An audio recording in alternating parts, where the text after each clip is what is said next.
नमस्कार दोस्तों, मैं रक्षित आपका इस वीडियो में स्वागत करता हूं। दोस्तों, ये मेरा एजुकेशनल वीडियो है। आई होप ये वीडियो आपको अच्छा लगेगा। दोस्तों, मैं पेंशन से रिलेटेड वीडियोस, टैक्स और जीपीएफ से रिलेटेड वीडियोस बनाता रहता हूं ताकि आपको इस पर होने वाले नुकसान से बचा सकूं। ऐसे ही मैं आपके लिए इंटरेस्टिंग, इंफॉर्मेटिव, कैलकुलेशन से रहित वीडियोस आपके लिए बनाते रहूं। इसके लिए आप मेरे चैनल को सब्सक्राइब कर लीजिए और लेटेस्ट मेरे वीडियोस के नोटिफिकेशन आपको जल्दी मिल जाए, टाइम पे मिल जाए। इसके लिए आप बेल आइकन को प्रेस कर लीजिए। दोस्तों, जो मेरा आज का वीडियो है ये है डिफेंस पेंशनर पे। दोस्तों, जैसा कि आप जानते हैं कि जितने भी अभी पेंशनर हैं, फैमिली पेंशनर हैं, वो अभी one rank one pension table के अनुसार अपनी पेंशन ले रहे हैं। और आप ये भी बात जानते हैं कि वन रैंक वन पेंशन की जो टेबल है वो रिवाइज होनी है, यानी आगे चलकर one rank one pension table number 2 आएगी, जिससे काफ़ी पेंशनरों को, फैमिली पेंशनरों को फ़ायदा होगा, उनकी पेंशन बड़ी भी मिलेगी। दोस्तों, वन रैंक वन पेंशन की जो टेबल नंबर 2 है या फिर OROP 2 है, आगे चलकर 7 CPC की रिवाइज टेबल बनेगी, उसी के अनुसार सबको पेंशन दी जाएगी। तो दोस्तों, आप उसे one rank one pension table number 2 को आप 7 CPC की रिवाइज टेबल भी बोल सकते हैं आगे के लिए। दोस्तों, इस रिवाइज 7 CPC की पेंशन टेबल या फिर OROP की टेबल नंबर 2 का इंतजार काफ़ी भूतपूर्व सैनिक, पेंशनर, फैमिली पेंशन कर रहे हैं कि जब ये टेबल रिवाइज हो, जब ये टेबल आएगी तो इससे काफ़ी सैनिकों को, पेंशनरों को, फैमिली पेंशनरों को काफ़ी फ़ायदा मिलेगा। दोस्तों, जैसा कि आप जानते हैं 2010 में 6 CPC की एक रिवाइज्ड पेंशन टेबल आई थी जो चंद्रशेखर कमेटी के द्वारा बनाई गई थी। इस टेबल के अंतर्गत काफ़ी पेंशनरों को, फैमिली पेंशनरों को फ़ायदा पहुंचा, काफ़ी पेंशन उनकी बढ़ोतरी हुई और 2006 से उनको इसका एरियर भी मिला। तो क्या इस टेबल की विशेषताएं थी, क्या क्या चीज़ें थी, ये सब बातें मैं आपको आज लैपटॉप में बताऊंगा। एक मैं आपको कैलकुलेशन भी करके बताऊंगा। जो 6 CPC की जो रिवाइज टेबल थी उसके अकॉर्डिंग, उसके अनुसार हम 7 CPC की रिवाइज पेंशन टेबल बनाएंगे और उसके अंतर्गत एक पेंशनर की, एक जिनका रैंक है सूबेदार, उसकी हम पे फिक्स करेंगे। तो एक मैं छोटी सी आपको कैलकुलेशन भी करके बताऊंगा। जो मैंने आधार माना है इस कैलकुलेशन को करने के लिए, वो माना है 6 CPC की रिवाइज पेंशन टेबल को, जो चंद्रशेखर कमेटी के द्वारा बनाई गई थी। इसके आधार पर मैं 7 CPC की रिवाइज टेबल बनाऊंगा, उसके आधार पर मैं इसकी पे फिक्स करूंगा। तो ये सब कुछ क्या है माजरा, क्या क्या चीज़ें होती हैं इसमें, ये सब बातें मैं आपको लैपटॉप में बताऊंगा और अच्छे से आपको समझा दूंगा। दूसरी चीज़ मैं आपको ये भी बताऊंगा कि जो चंद्रशेखर कमेटी के द्वारा 2010 में ये जो table I, revise table I, ये किस बेस पर बनी। इसी के बेस पर वन रैंक वन पेंशन की जो टेबल नंबर 1 है वो बनी और इसी को बेस मानते हुए हम एक पेंशनर की पेंशन कैलकुलेशन करेंगे 7 CPC की रिवाइज टेबल के अंतर्गत। इस टेबल के अनुसार किसी की बेसिक पेंशन कैसे बनती थी, कैसे बनाई जाती थी, किस तरीके से कैलकुलेशन होती थी, इस टेबल को आधार मानकर यह भी मैं आपको इस वीडियो में बताऊंगा। तो चलिए लैपटॉप की तरफ फटाफट कैलकुलेशन करते हैं और मैं आपको बताता हूं कि 6 CPC की जो चंद्रशेखर कमेटी की जो टेबल थी, रिवाइज टेबल, पेंशन टेबल, वो किस तरीके से थी, क्या क्या चीज़ें उसमें सम्मिलित थी और उसको बेस मानकर मैंने कैसे एक सूबेदार की पेंशन कैलकुलेशन करी 7 CPC की रिवाइज टेबल के अंतर्गत। तो एक मैंने छोटा सा आपको ये समझाने की कोशिश करी है कि किस तरीके से हम कैलकुलेशन कर सकते हैं आगे। तो चलिए लैपटॉप की तरफ हम शुरू करते हैं कैलकुलेशन और आपको सारी चीज़ें मैं समझाता हूँ लैपटॉप पर। आइए। नमस्कार दोस्तों, मैं लैपटॉप की तरफ आ गया हूं। तो सबसे पहले मैं आपको 6 CPC की रिवाइज पेंशन टेबल दिखा देता हूं जो चंद्रशेखर द्वारा बनाई गई थी। तो दोस्तों, ये वो टेबल है। तो आज जो हम कैलकुलेशन कर रहे हैं वो कर रहे हैं एक सूबेदार की। तो इसी टेबल को हम बेस मानकर 7 CPC की जो रिवाइज टेबल है वो हम बनाएंगे, उसके अकॉर्डिंग हम इनकी पे फिक्स करेंगे। तो दोस्तों, जैसा कि आप ऊपर भी देख रहे हैं, इसमें लिखा है proposed rate of service invalid service element of disability pension in respect of pre 1/1/2006। ये जो टेबल है ये रिवाइज टेबल थी 6 CPC की। इसी को आधार मानकर सबकी पेंशन, फैमिली पेंशन फिक्स करी गई जो चंद्रशेखर कमेटी के द्वारा बनाई गई थी। दोस्तों, जो ये टेबल है इसमें क्या रिकमेंडेशन थी, क्या चीज़ थी, ये पहले मैं आपको समझा दूं। दोस्तों, इस टेबल के अंतर्गत जैसे मैं आपको बता रहा हूं कि मैं सूबेदार की कैलकुलेशन कर रहा हूं, तो जो इसमें अमाउंट लिया जाता था वो लिया जाता था पे स्केल का सबसे टॉप अप अमाउंट, जैसा कि आप देख रहे हैं सूबेदार इनका रैंक है, ग्रुप है इनका वाई, तो जो उनका पे स्केल था 5th सीपीसी का वो 6600 से शुरू होता था। उसके बाद 170 जो है ये पर साल का इंक्रीमेंट लगता था। उसके बाद जो इनका टॉप अप अमाउंट पहुंचता था वो पहुंचता था 9320। तो 9320 ही इस टेबल में लिया है, इसी के आधार पर पेंशन फिक्स करी जाती थी। तो चाहे वो सूबेदार हो, चाहे नायक हो, सिपाही हो, टॉप अप अमाउंट लिया जाता था। जैसे इसमें 4300, 4700, 5100, 8140 टॉप अप अमाउंट को लेकर हम पेंशन फिक्स करते थे। दोस्तों और क्या चीज था इसमें, यह भी मैं आपको बता दूं। जैसा कि आप देख रहे हैं टॉप अप अमाउंट लिया है पे स्केल का 9320, जैसा मैंने आपको यहां पर दिखाया, इसी के आधार पर पेंशन फिक्स करी है। एक और चीज मैं आपको बता दूं दोस्तों, टॉप अप स्केल का मतलब है उस रैंक का, चाहे वो सूबेदार हो, चाहे हवलदार हो, चाहे सिपाही हो, उस रैंक का 17वां इंक्रीमेंट ही हमारा टॉप अप स्केल होता था। 17वें इंक्रीमेंट पे जो भी अमाउंट आएगा उसे बेस मानकर हम पेंशन फिक्स करते थे। तो पे स्केल का जो 17वां इंक्रीमेंट था उसी को हमने यहां पे लिया है पे स्केल का। तो 9320 आया है, जैसा मैंने आपको पे स्केल में भी दिखाया। दोस्तों 9320 आ गया। अब इसमें क्या क्या चीजें ऐड होती थी ये भी मैं आपको बता देता हूं। इसमें हाईएस्ट पे, ग्रेड पे, एमएसपी, अगर वो एक्स ग्रुप का है तो उसकी एक्स ग्रुप की पे भी ऐड होती थी। तो ये चीजें उसमें ऐड होती थी। हाईएस्ट पे हो गई, ग्रेड पे हो गई, अगर किसी की क्लास पे है तो वो ऐड हो जाती थी, और एमएसपी हो जाती थी। तो आप जैसा कि यहां पे देख रहे हैं 9320 था, तो उसमें हमने क्या क्या चीज़ें ऐड करी कैलकुलेशन के लिए ये भी मैं आपको दिखा देता हूँ। तो मैंने आपको ये पे स्केल दिखा दिया ग्रुप वाई का। 5th सीपीसी का जो स्केल का लास्ट जो टॉपअप था अमाउंट वो लिया हमने 9320। इसका हमने 1.86 कर दिया, प्लस उसमें ग्रेड पे एमएसपी जोड़ दी, तो टोटल अप्रॉक्स आ गया 23,936। तो हमने जो फिक्स करा इन्हें टेबल के अनुसार वो किया 23,940, जैसा कि आप यहां पे भी देख रहे हैं 23,940 पे हमने फिक्स कर दिया। दोस्तों इसका हम अगर आधा कर दें तो हमारा जो आ जाता है वो आ जाता है 11,970। तो 23,940 का हमने आधा कर दिया, तो 11,970 इसका टॉप अप अमाउंट फिक्स हो गया। तो इसके आधार पर हमने इनकी पेंशन फिक्स कर दी। तो आपने देखा इस तरीके से हम कैलकुलेशन करते हैं इस अमाउंट को लेकर।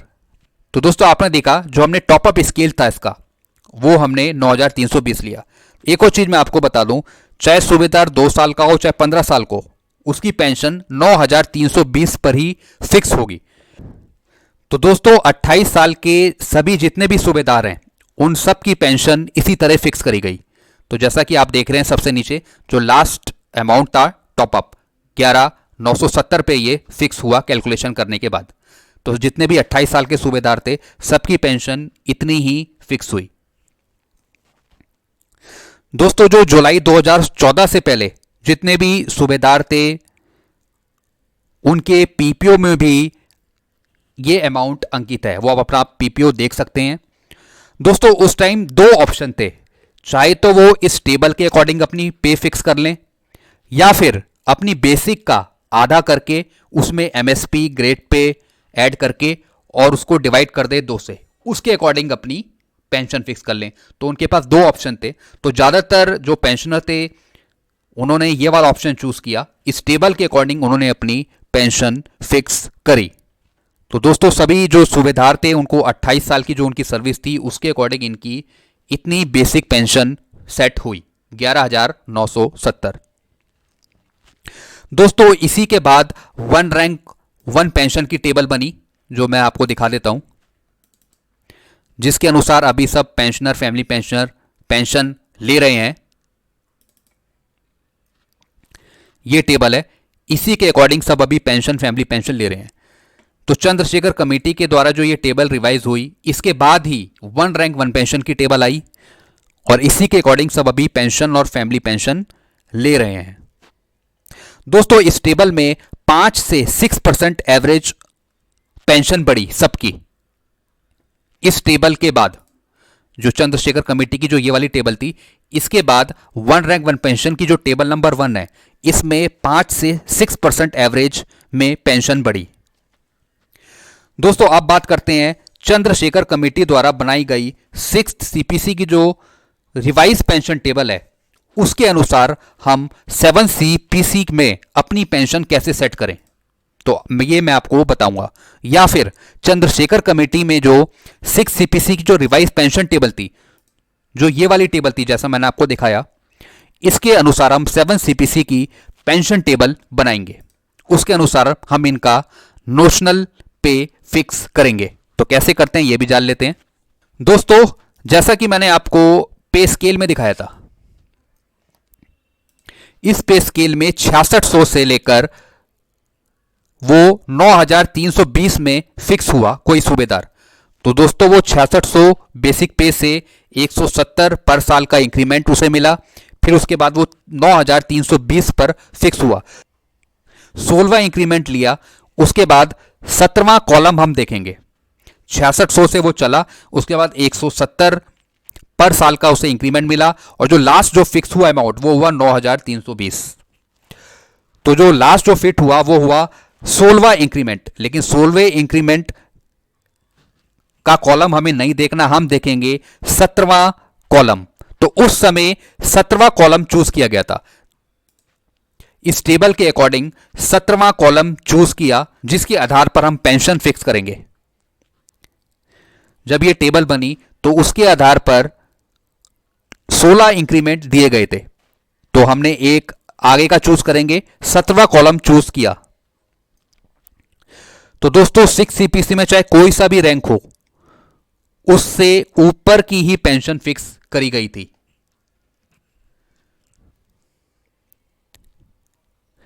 अब जैसा मैं आपको 7 सीपीसी की अब टेबल दिखा रहा हूं, जिसके अंदर हम पेंशन फिक्स करेंगे। ये टेबल है सूबेदार लेवल 7 में, इसके अकॉर्डिंग हम इनकी पेंशन फिक्स करेंगे। तो आप देख रहे हैं सूबेदार का ये कॉलम है। तो इस टेबल के अंदर 44,900 से स्टार्ट होती है बेसिक पे, और लास्ट में 40वां कॉलम जो आप देख रहे हैं 1,42,400 पर ये जाती है। तो 44,900 से, जैसे मैंने आपको बताया, एक नंबर से 44,900 से स्टार्ट हुई, और लास्ट में जो मैक्सिमम फिट होती है 1,42,400 पर ये आता है 40 नंबर पे, जैसा कि आप देख रहे हैं। तो हमें 17वां इंक्रीमेंट अमाउंट लेना है। जब इन्हें 17वां इंक्रीमेंट मिला, उसके आधार पर हम इन्हें नोशनल पे फिक्स करेंगे। तो आप देख रहे हैं 17वें कॉलम पे ये जाता है 7200 पर। तो हम जो फिक्स करेंगे इन्हें सूबेदार को 4600 ग्रेड पे में, ये हम करेंगे 7200 पे, क्योंकि 6 सीपीसी चंद्रशेखर कमेटी की टेबल के अनुसार, उसकी रिपोर्ट के अनुसार 17वां इंक्रीमेंट पर पेंशन फिक्स करी गई थी पहले। तो उसी को बेस मानकर हमने 7 सीपीसी के अंडर 17वें कॉलम में हमने जो पेंशन फिक्स करी वो करी 7200। जो ये फिक्स है अमाउंट, ये 28 साल सूबेदार रैंक की, और इसकी बेसिक पेंशन कैसे निकली, आप इसका आधा कर दें, जैसे मैंने आपको यहां दिखा रहा हूं। 7200 पे फिक्स हुई बेसिक पे, और इसका हमने आधा कर दिया, तो 3650 इसकी बेसिक पेंशन फिक्स हो गई। एक और चीज मैं आपको बता दूं, जितने भी कलर सर्विस करने वाले एम्प्लॉई हैं, जिन्होंने भी कलर सर्विस करी है, तो उनका 17वां कॉलम देखना है।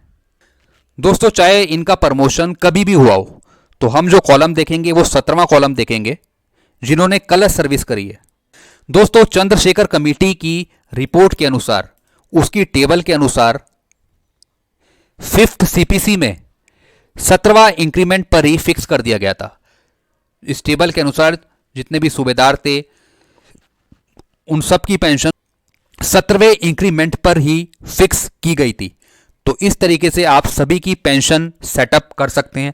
इसलिए आपको 17वां कॉलम देखना है यहां पर, जैसा मैंने आपको दिखा रहा हूं। दोस्तों अगर जो भी सिपाही हैं इसमें, जो भी नायक हैं, उसमें आपको देखना है एसीपी हवलदार। एसीपी हवलदार के अंतर्गत आपको अपना कॉलम देखना है, जो भी सिपाही हैं या फिर नायक हैं। एसीपी हवलदार का 17 कॉलम आपको देखना है और उससे आप अपनी बेसिक पे सेटअप करें ताकि आपको इसका पूरा लाभ मिल सके। दोस्तों, इसमें कलर सर्विस होना जरूरी है। यह आप तभी कर सकते हैं जब आपका प्रमोशन नहीं हुआ हो। उस रैंक की कलर सर्विस देखनी है आपको। मान लीजिए अगर एक हवलदार की 24 साल सर्विस है, तभी उसको यह फायदा मिलेगा। अगर किसी नायब सूबेदार की कलर सर्विस 26 साल है और सूबेदार की 28 है, तभी वो टॉपअप स्केल पर उसकी पेंशन फिक्स होगी। तो इस तरीके से आपने देखा कि हम किस तरीके से पेंशन सेटअप करते हैं। इस तरीके से इस टेबल को बेस मानकर हमने 7 सीपीसी की टेबल की पेंशन बनाने की कोशिश करी और 17वें कॉलम को देखते ही हमने इनकी पेंशन फिट करी। तो इसके अकॉर्डिंग आपको कुछ पूछना हो, आपके कुछ कमेंट्स हैं तो आप अपने कमेंट्स रख सकते हैं। आप अपने सुझाव रखिए कमेंट बॉक्स में, हम इसके रिगार्डिंग बात करेंगे। तो इस तरीके से आप भी अपनी पेंशन फिक्स कर सकते हैं इसके अकॉर्डिंग। तो अगर आपको वीडियो अच्छा लगता है तो वीडियो को लाइक करें और चैनल को सब्सक्राइब करें। Thank you very much.